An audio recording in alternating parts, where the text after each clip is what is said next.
Acts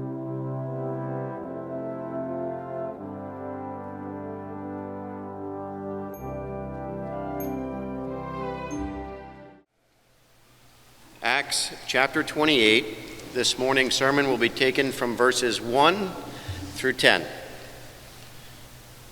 When they had been brought safely through, then we found out that the island was called Malta.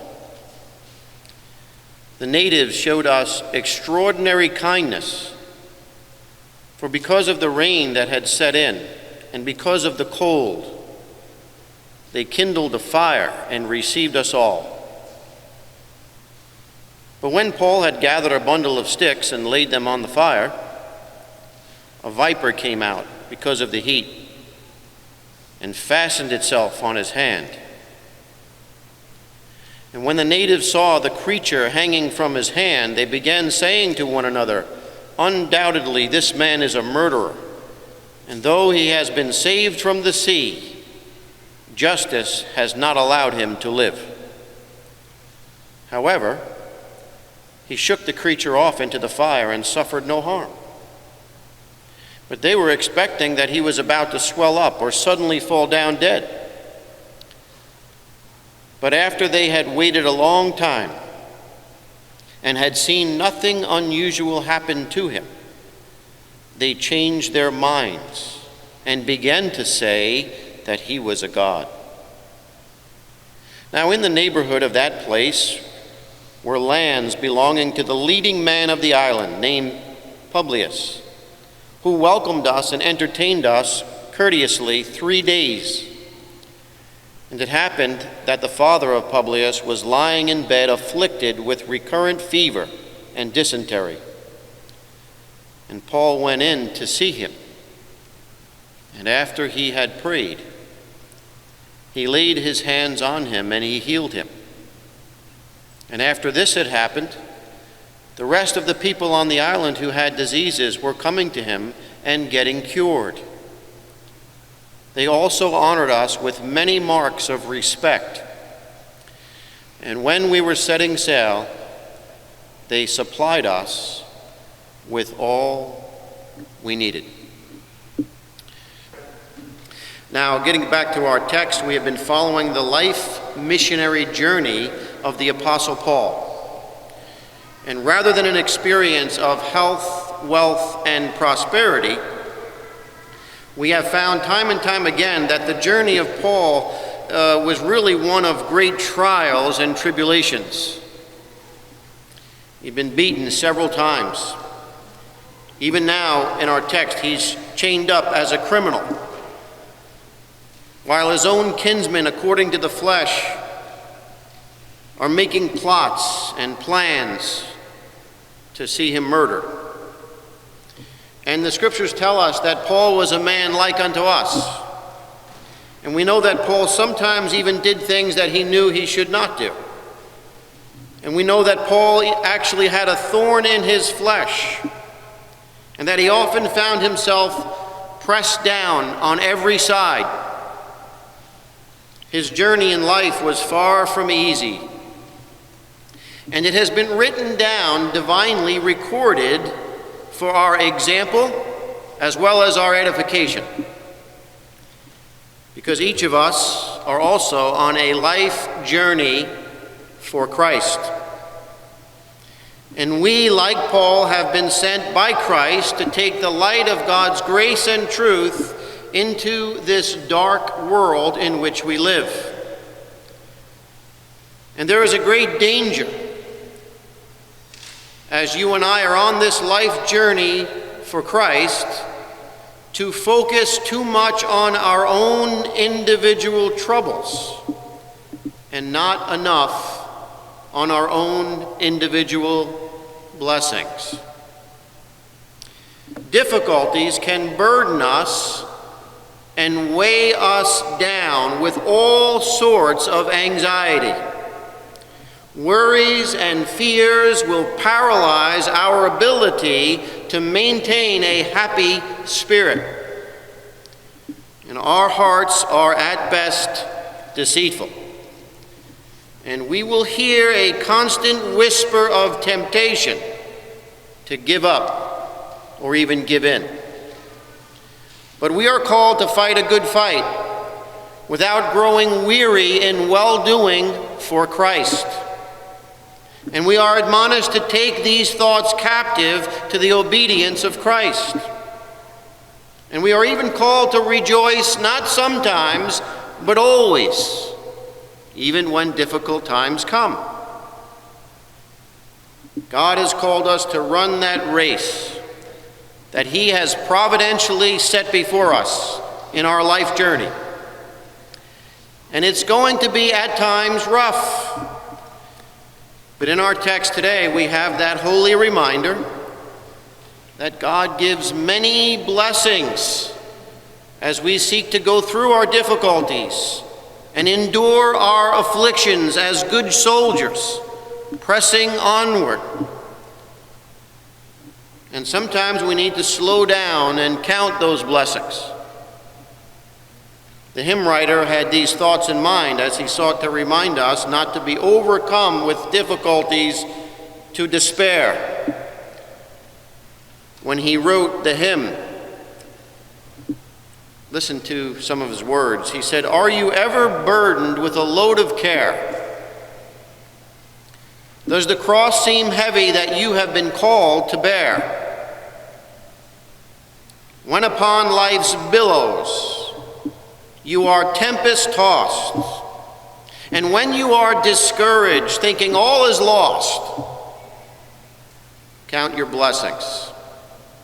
Name them one by one, and it will surprise you what the Lord has done."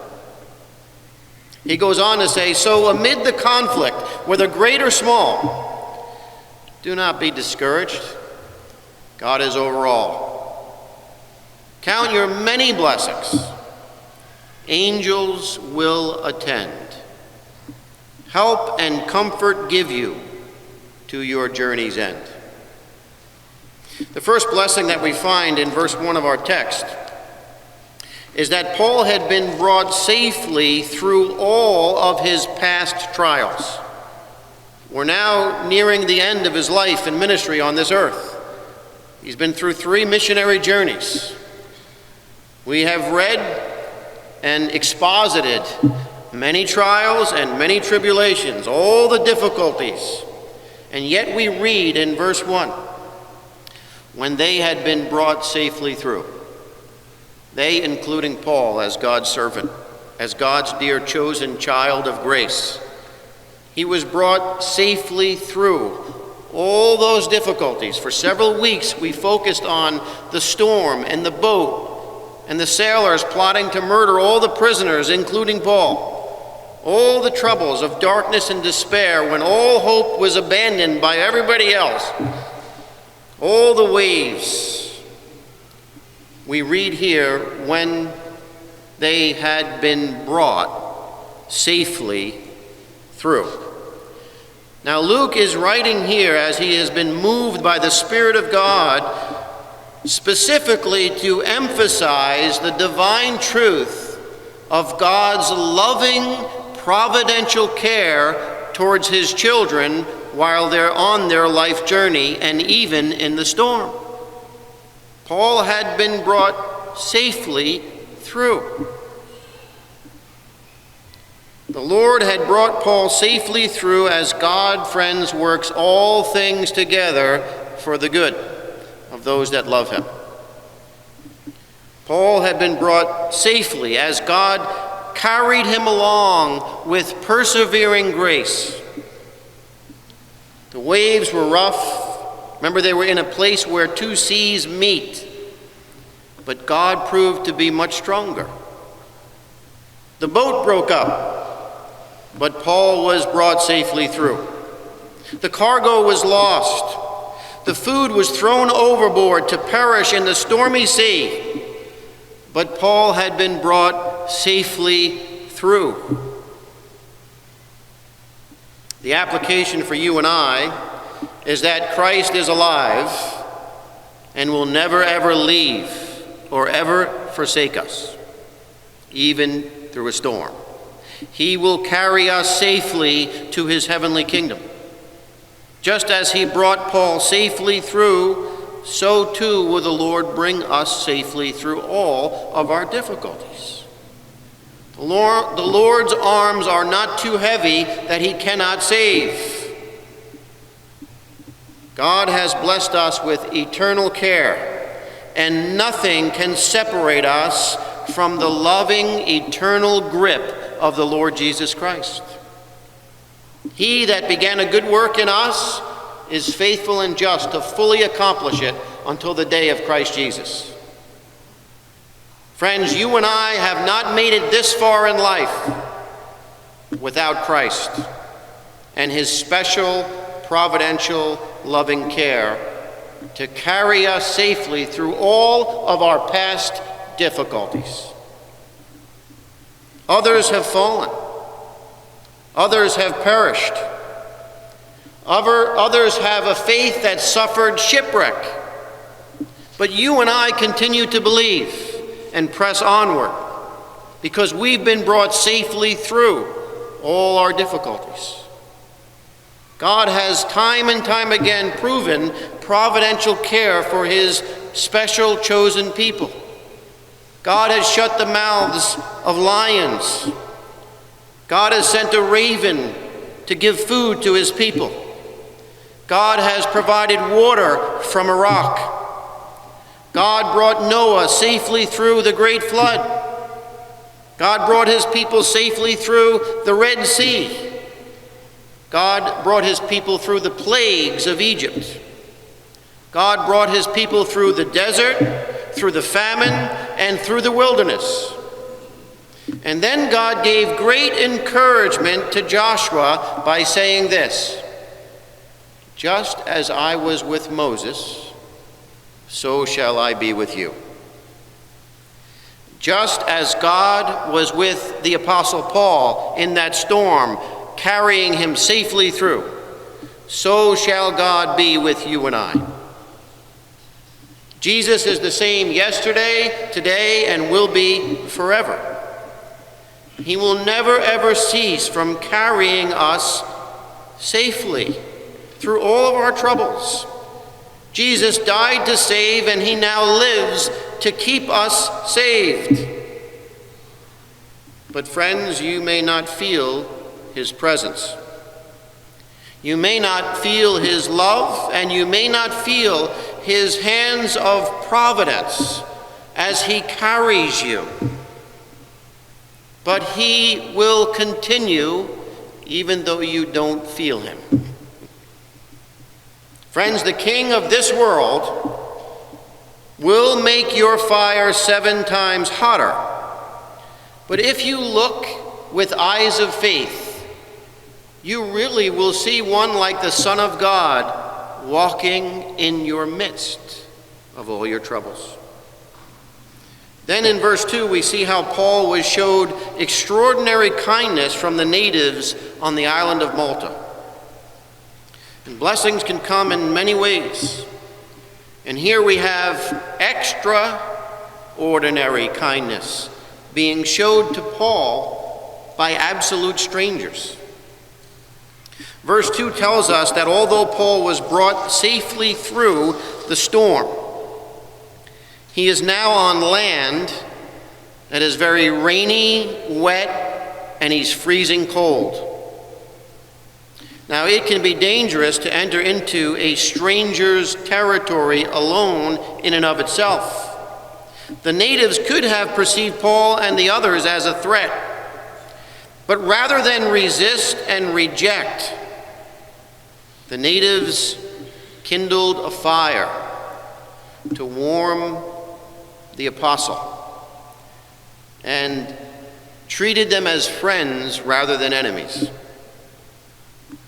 It was a kindness that was extraordinary because the fire symbolized a heartfelt, loving concern for the well-being of these shipwrecked travelers. The fire was kindled by these natives with empathy and compassion as the natives saw souls in distress shriveling with fear and trouble.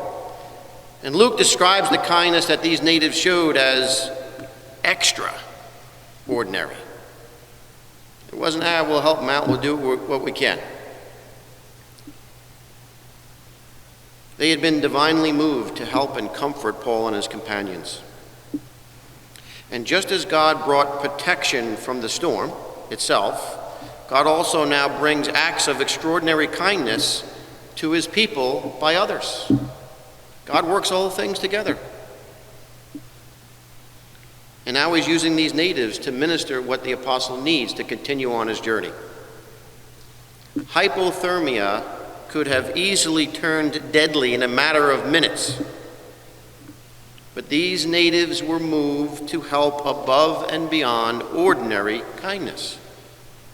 Their hearts were divinely opened to show kindness, and they sought to give relief to these cold, wet souls. And you have to understand that God was not unaware of the needs of the Apostle Paul at this time. He knew full well that when Paul got to land safely, he would be wet and cold. He would need a fire. And the Lord provided these comforts for Paul through these natives. You see, God can use our neighbors, he can use our employer, he can use a relative, or even a stranger to provide kindness when we're in need. When the souls of his people grow cold, the Lord will give blessings through others to warm us as his children. Now, perhaps this fire that was kindled by the natives was more of a cultural way of expressing affectionate celebration. This was like a big welcome party. Welcome to our island. Let's make a big bonfire. It must have been a very large fire, because verse 37 of the previous chapter actually tells us that there were 276 people on that ship, and all of them made it safely to the island. So this fire all of them were wet because they were in the ocean swimming to the shore, and it was freezing cold. 276 people. This is a rescue mission opportunity. They're all freezing cold and wet. This is no small fire, is what the scriptures are pointing out here. It was extraordinary kindness from strangers. The fire must have been the size of a house. The light was bright with hope, and the light gave warmth and blessings to Paul and his companions. These natives were doing the work of the Salvation Army. They were showing the mercy of the Red Cross. They had not the written law, but they were showing forth God's handiwork of the law of love written in their hearts. They showed extraordinary kindness to strangers. They practiced biblical hospitality. Then we see in verse 3 through 6 how Paul was bit by a viper, but he suffered no harm. Because the scriptures tell us that there are indeed serpents seeking to devour the Lord's servants. And the battle of life can become difficult when we're doing something even so minute and small, like Paul was here, just gathering a bundle of sticks. And he was bitten by a viper. There are crafty serpents that lurk in areas in this world and in this life where we may never expect it. Just going about our daily business. And all of a sudden, the serpent pops out and puts his teeth and fangs into us. And sometimes believers can be bit by the poison that could bring dangerous consequences. But in verse 5, we find the Apostle Paul was blessed to be able to shake off the viper, and he suffered no harm. Maybe he shook it off in time before the poison got in to his blood.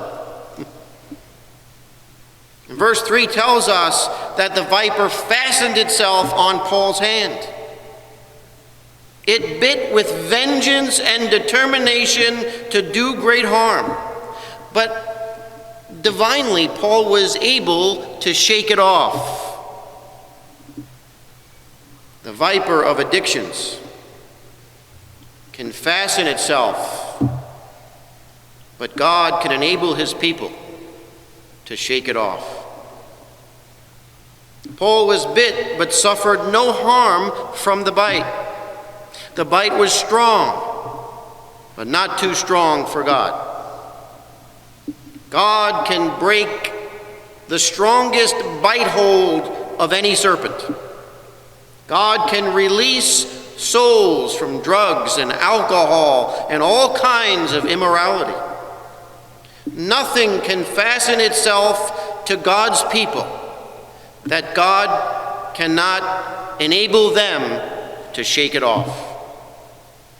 Nothing can separate us from this loving power of Christ.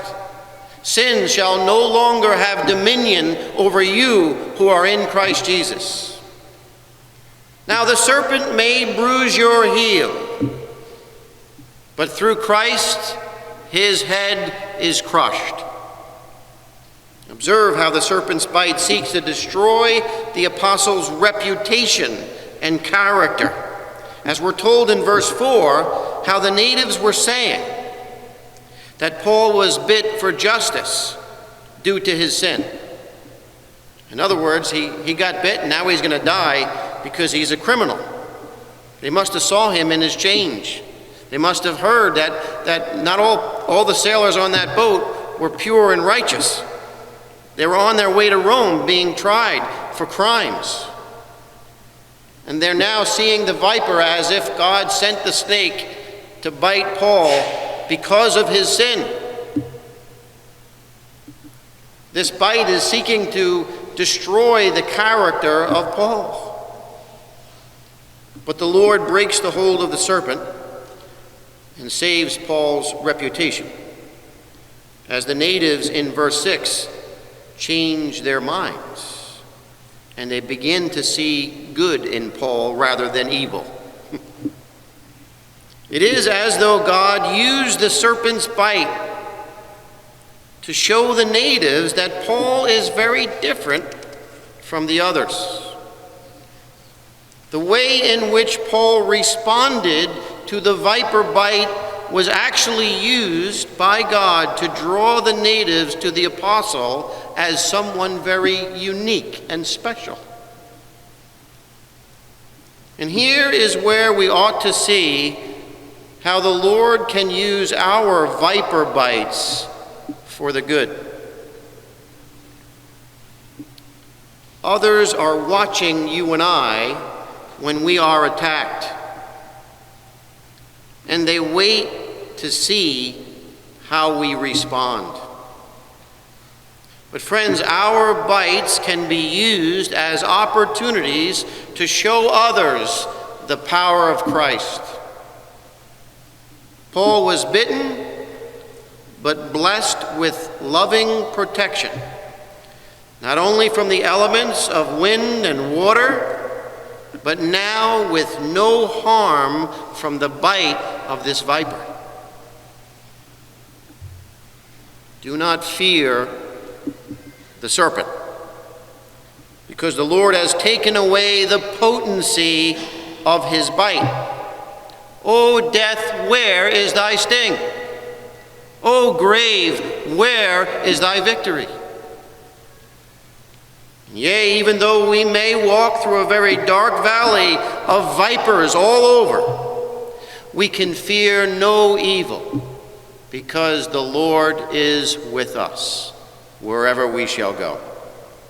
He who died has risen and now ascended into glory, where he ever lives to intercede with prayer for our good, to keep us safe, to keep us protected from vipers. And we also see how the Lord used the viper bite for Paul to bring healing grace to others. I hope you understand by now in the Christian life that it's not only good to receive blessings yourself from God, it's more better to give blessings to other people than just to receive them selfishly. And now we see how the Lord uses this viper bite for Paul to bring blessings to other people in verse 7 through 9.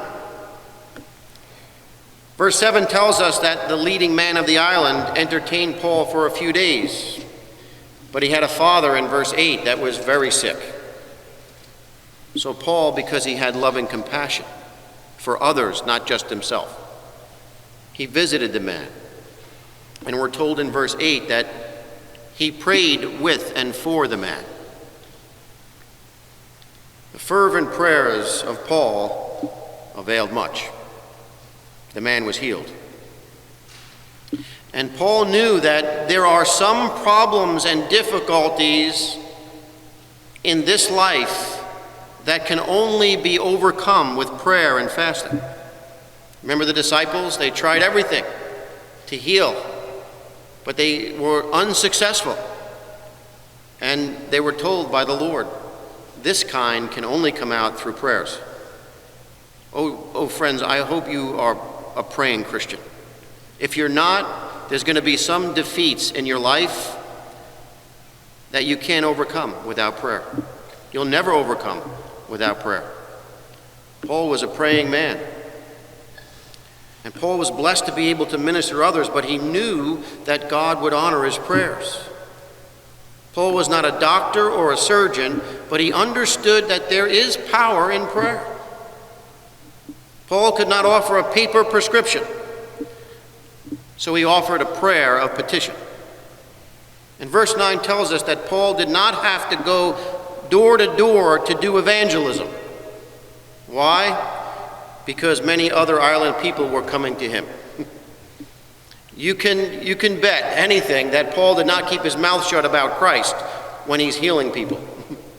The opportunities were there for him to be a blessing to others. He was blessed to minister to other people.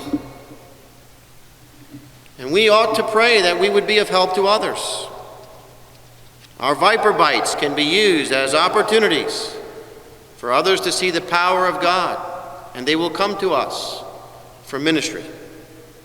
Then in verse 10, we see how Paul was blessed by being supplied with all he needed. In verse 10, we're told that they also honored us with many marks of respect. And when they were setting sail, this is 276 people, by the way, when they were setting sail to leave the island of Malta, they, that is the natives, that he sought to bless them by healing the sick. The natives supplied us with not some, but all that they needed. Paul had earned respect by ministering to the natives with a heart of prayerful compassion. And when he set sail, the natives supplied him with not some, but all that he needed. They supplied him with food, with drink, with fruits, with water, with gifts of thankfulness. They supplied so much that the scriptures tell us that it was all that they needed. Isn't that just like God?